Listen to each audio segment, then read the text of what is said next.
Shalom, this is Daniel John Lee with Torah Restoration Ministries. It's Wednesday, October the, what is it, the 18th now? Only a few more days until the weekly Shabbat, and only a few more days till the new moon. New moon, 8th new moon, and Shabbat fall on the same day. Kind of cool. Anyway, I have to share a testimony. It is testimony time. So I normally work 8 to 5, Monday through Friday, but on Wednesdays, I kind of have a different schedule. I work from about 7:30 to 11 in the morning, and then I take a break from about 11 to 3 in the afternoon, and then I go back to work around until 7. So between my break, between 11 a.m. and 3 p.m., I usually go to the gym. And I just got out of the gym. And I was doing my swimming laps like normal, and I go into the sauna, and as I sit down, there's a man sitting next to me, and I'm mentioning my website, spiritandtorah.com, to somebody else that's sitting next to me. And this man's eyes just widen. He's this young man, has a beard. And he says, well, that sounds interesting. And I said, oh, are you a Messianic Jew? He's like, well, no, not exactly. I'm a Jew. I conservative Orthodox Jew. I go to Neve Shalom, which is a Orthodox Jewish synagogue here in Southwest Portland.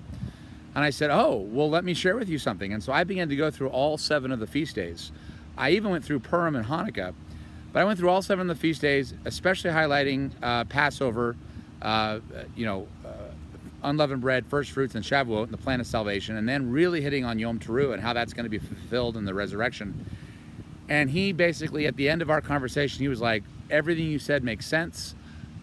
This Yahshua is someone I want to serve and love. And he basically, I mean, he has a girlfriend named Allison who wears the head covering, and she wasn't there, but he was there, and he asked for my phone number, and I gave it to him, and he, he's ready to serve Yah. So pretty awesome. But as I was sharing with him about the feast, I spent a little bit of time also talking about Hanukkah and Purim. And by the way, I know there are only 7 feasts outlined in Leviticus 23, but if you go to Zechariah, you'll see that menorah with 2 olive branches on either side, which makes it 9, not just 7.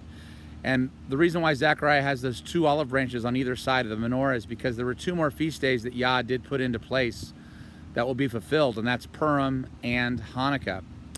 Purim is what I want to talk about today. There is a prophetic significance with Purim. Purim will always happen in the late winter. It always happens in February or sometimes early March. But Purim always happens in late winter. It's a 2-day feast on the 14th and 15th of Adar, the 12th month. But it always happens in the late winter. It's the last feast of the year before the new year begins in the spring, and you have Passover. Most of you know the story of Purim. You can find it in the book of Esther. You know about Haman, who is definitely a type of Antichrist. It's the only feast day that's tied to an Antichrist figure. Well, I guess Hanukkah somewhat with Antiochus Epiphanes, but really Esther is the Antichrist, the son of perdition, shadow type of all the feast days that we do. And many of you may not know this, but the word Esther actually means hidden. And I do believe this feast is hidden because it deals with the abomination of desolation. It deals with the great delusion talked about in 2 Thessalonians 2. It deals with the very beginning or the kickoff of the 3.5-year Great Tribulation period, the 42 months that stretches of how long the beast will rule, the 3.5 years, 1260 days that the woman will be hidden away in the safe place, and the 1260 days that the 2 witnesses will be preaching. So I believe that on some future Purim, whether it's Purim of next year in 2018 or Purim of 2019 or some future Purim, the abomination of desolation is going to happen. And what do I mean by that? Well, Revelation 12 and 2 Thessalonians 2 talk about the abomination of desolation that's first foreshadowed in the book of Daniel and that Yahshua references in the Gospels. But Satan will eventually, right now Satan has he's standing fast, he's in the heavenlies, and he's accusing the brethren day and night. Yahshua is our intercessor before the Father. But at some future Purim, Yah is going to allow Michael and the archangels to use 2/3 of the elect angels to cast out the devil, the serpent, Satan, and his 1/3 of angels who are fallen, and they're going to be cast out of heaven, so they no longer have access to the throne. And they're going to be restricted in their activities to earth. And at that point, the dragon, Satan, he's going to be furious because he realizes his time is short. He now knows he only has 42 months or 3.5 years before he gets put into the abyss for a whole millennium. So he's going to get cast down, and when he gets cast down around Purim, and I don't know, it might be a little bit before Purim or on Purim or after Purim, but when he gets cast down, there's going to be great tribulation, because remember, Yahshua said, pray that your flight be not on Shabbat or in the winter, for when it is, there will be great tribulation such as the world has never seen. Well, the one feast day that is on Shabbat and is in the late winter is Purim. Now, Purim doesn't always fall on a weekly Shabbat, but Mordecai certified that both of those 2 days are supposed to be days of rest and feasting, so they're always Sabbaths. But what's interesting is that this next year, Purim of 2018, one of the 2 days, the second day, actually falls on a weekly Shabbat, so that's interesting. But so that's another confirmation that the Feast of Purim is when this abomination of desolation begins, because of Yahshua's words that, you know, pray that your flight be not on Shabbat or in the winter, because when it does happen, that's when the Great Tribulation starts. So it will definitely start on Purim. And so Satan will be cast down. He will fill the man of sin, the son of perdition, whoever that person is, will fill that person. And then that person will issue an 11-month Haman decree that everyone's going to have to serve him or they're going to be slaughtered. Well, of course, Yah, he's merciful, and he knows that if that were to happen, all flesh should be destroyed. So he cuts that 11-month decree short by 6 months, and it's just going to be a 5-month decree, which we read about in Revelation at the fifth trumpet. That's when the abomination of desolation happens, is at the fifth trumpet, when the man of sin is filled with Satan, and he issues this decree. But it only takes him 5 months to consolidate his power. Between Purim, when this abomination of desolation happens, and Lamb Day of that year, which is 4 days before Passover, so we're only talking about a month or 2 months at the most, depending on whether there's an 8-hour bed or not. During that period is when the dragon is chasing after the woman. And the woman, those Philadelphian believers, 1/7 of the total believers on earth, they're running from the dragon and led by the Spirit to this mysterious safe place that's in the wilderness. It won't be in Jerusalem, because Jerusalem is going to be Sodom and Egypt, but it's going to be some mysterious safe place. And it's going to take them that long to get there, and they're going to be sealed and protected, and they're going to get there. And by Lamb Day of that year, so 4 days prior to Passover, after that Purim where the abomination of desolation goes on, the woman will be safely in the wilderness, and now it's a 1260 countdown until Yom Teruah, 3.5 years later. And that's the day, Lamb Day, in which the 2 witnesses will begin to preach and testify for 1260 days.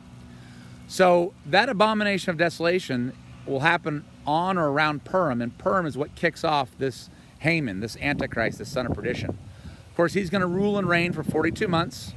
The woman is going to be in the safe place for 42 months, or 1260 days. The 2 witnesses are going to testify against the beast and against the son of perdition for 1260 days, 42 months. And the beast is going to have power to prevail against the rest of the saints who didn't make it into the safe place, and they're going to be martyred. And it's going to make, you know, Adolf Hitler's Holocaust and the French Revolution and Stalin's Holocaust in Russia look like child's play.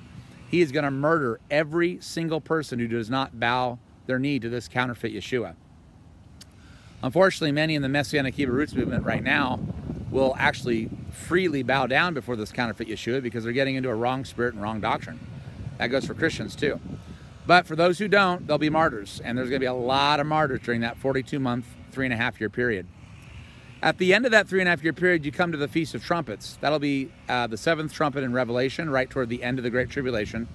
And at Feast of Trumpets, those who are alive and remain, which will be in the safe place, they're going to get caught up to be with Yahshua, but not before the dead and Messiah rise. They're going to burst out of the graves. The 2 witnesses are going to rise, and it says a great earthquake hits Jerusalem when they do rise. 7,000 are killed, but the rest of the Jews in Jerusalem convert and give glory to Yah. Even though they missed the rapture, they still convert.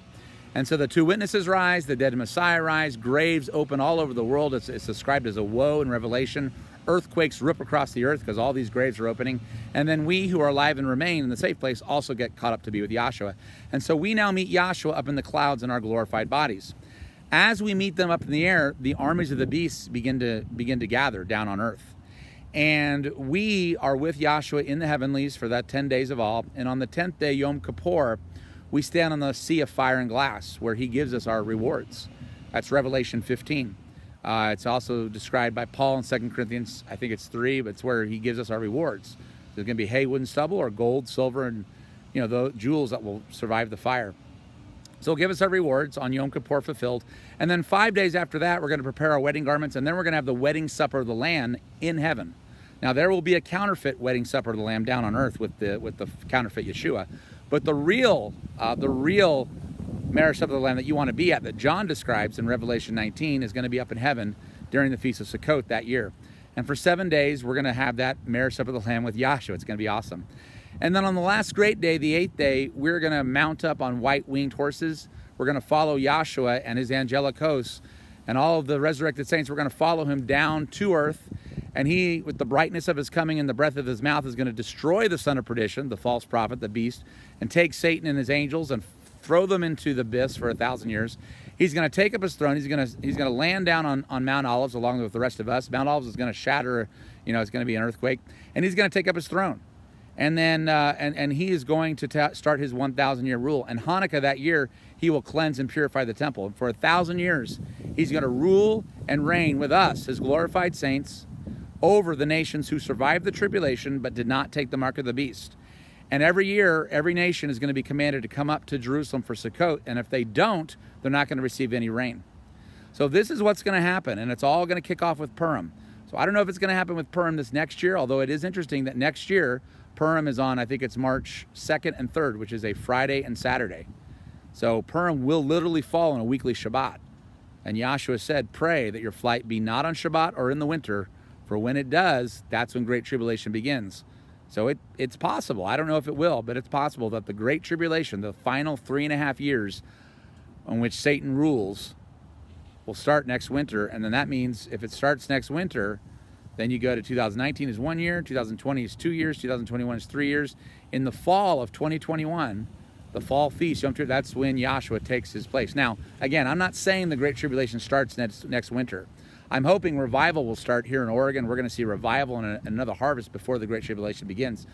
But it makes me wonder, if we don't see revival, if the churches don't wake up, if Cornerstone doesn't repent, if things just start, if the church just remains asleep despite all of the ways in which Yah is increasing the time of sorrows right now with these hurricanes and everything else, if the church just remains asleep, then he may very well just start the Great Tribulation next year to get the church to wake up. That may be the only way to bring the church to revival. I don't know.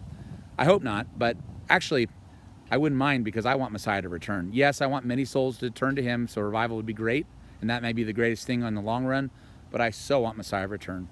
I do. This is Daniel John Lee with Torah Restoration Ministries. Website is spiritandtorah.com. Shalom.